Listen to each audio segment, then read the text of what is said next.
Bem-vindos ao canal Química Pelúcio e nessa videoaula nós vamos dar continuidade ao mecanismo reacional aí que a gente vai entender na química orgânica, beleza?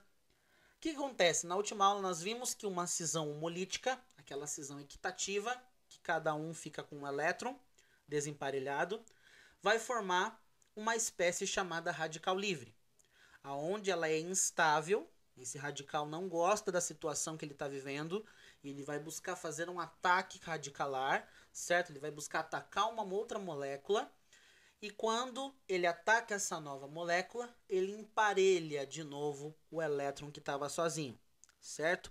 Ele se une novamente a um novo elétron e vai formar um novo par eletrônico.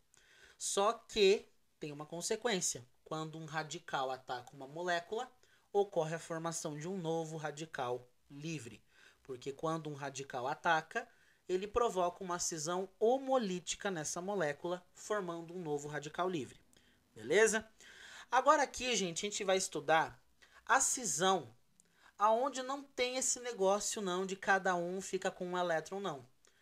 Um dos átomos vai ficar com o par de eletrônico, vai ficar com os dois elétrons, e a outra espécie vai ficar sem nada, certo? Então aqui ó, vai acontecer a quebra. Quebrou. A ligação química quebrou. Poxa, professor, mas esse camarada aqui não ficou com nada, esse aqui ficou com tudo. Exatamente. Essa é a ideia da cisão heterolítica, ok? Então a cisão heterolítica é isso mesmo. A quebra desigual. É desigualdade. Eu fico com tudo, a outra espécie fica com nada. Beleza? Então isso aqui é uma cisão heterolítica. Tranquilo?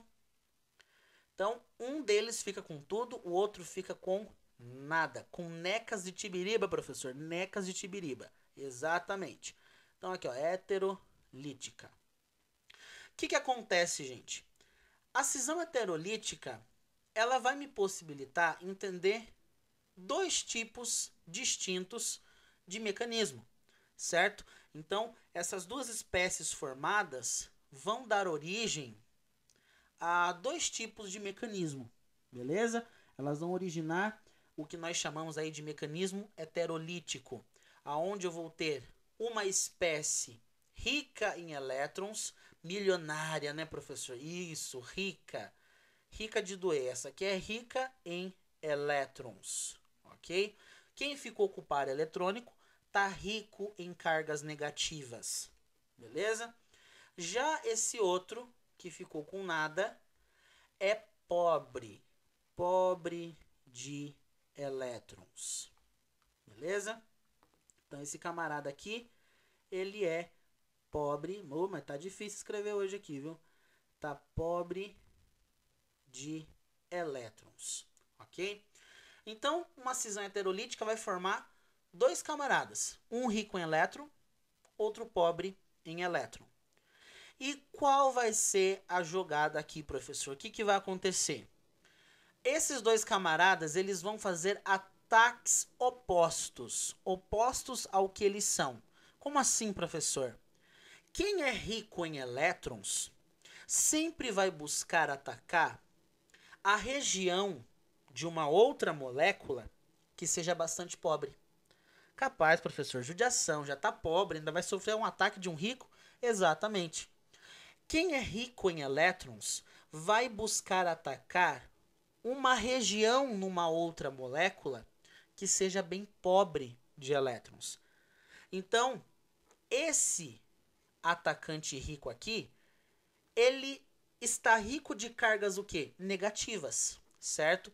Por isso que nós podemos colocar aqui, ó, um sinalzinho de menos nele, porque ele está cheio de elétrons, cheio, recheado. E o que ele vai fazer? Ele vai ter a tendência a atacar uma região que seja mais positiva, mais pobre de elétrons. Então a gente diz o seguinte: quem é rico, certo, vai atacar a região pobre da molécula. Então imagina que eu tenho uma outra molécula aqui. O A vai buscar atacar a região pobre de elétrons. Então vai atacar a região que seja pobre de elétrons, uma região que tenha caráter mais positivo, beleza? Então vai atacar a região mais pobre, mais positiva dessa molécula orgânica, no caso aqui, né? Então, uma região que seja mais positiva. E faz sentido, né? Porque se ele é negativo, ele tem a tendência a atacar uma região positiva, ok? E como é que a gente chama esse tipo de reagente? Que é rico em elétron e busca atacar regiões positivas, regiões pobres de elétrons. É o que nós chamamos de reagente eletrofílico. Então, isso aqui é um reagente eletrofílico não, gente. Nucleofílico, perdão. Perdão. É um reagente nucleofílico. Beleza? Então, reagente nucleofílico.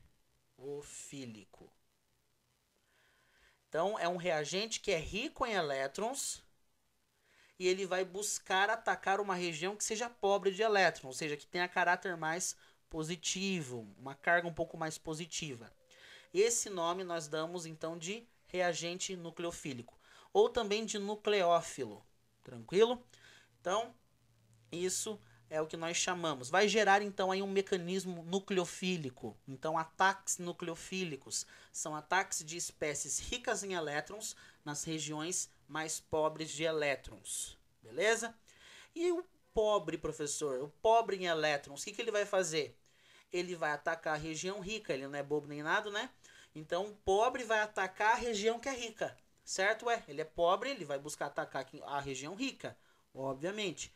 Então, aqui, ó, o objetivo desse reagente A, que está pobrezinho de elétrons, é atacar a região rica em elétrons, certo? Então, ele vai atacar uma outra molécula, principalmente na área onde seja mais rica em elétrons. O que acontece? Olha só, esse camarada, ele perdeu, entre aspas, o elétron que era dele aqui, né? Então, teoricamente, ele foi obrigado a perder esse elétron para o outro camarada. Por isso, ele tem carga positiva, tranquilo? Ele perdeu esse elétron dele, fica com uma carga positiva. Então, esse camarada ele vai ter a tendência a atacar uma região que seja negativa, uma região que seja mais rica em elétrons, ok? Como esse camarada é pobre em elétrons e vai atacar uma região rica, ele gosta da região rica, da região que seja bastante negativa, que tem elétrons para ele ali. Por isso que nós chamamos esse tipo de reagente que ataca a região rica, agora sim, eletrofílico, tá bom? Eletrofílico. É um reagente que vai buscar atacar a região rica. Ou também pode ser chamado de eletrófilo, ok? Então, tanto faz, eletrófilo ou reagente eletrofílico é a mesma coisa. Então, aqui, gente, acaba tendo aí a distinção de dois tipos, certo? Então, as reações heterolíticas que surgem dessa cisão heterolítica, elas acabam tendo dois tipos aí de ataques, certo? Um ataque eletrofílico e um ataque nucleofílico, beleza? Bom, gente, então esses são os três grandes exemplos, né, de mecanismos que a gente vai estudar. Os mecanismos que envolvem radicais livres, os mecanismos que envolvem os reagentes eletrofílicos e os reagentes que sejam aí nucleofílicos, beleza? Lembrando que o eletrofílico e o nucleofílico vêm da cisão heterolítica e o radicalar surge aí de um contexto de cisão homolítica, beleza? Bom, gente, então era isso por essa videoaula também. Espero que você tenha entendido como é que funciona, como é que surge um eletrófilo, um nucleófilo, um radical livre. E na próxima aula nós vamos começar então aí a desmembrar um pouquinho dessas reações orgânicas de uma maneira mais geral, beleza? Então acompanha aí a nossa próxima videoaula.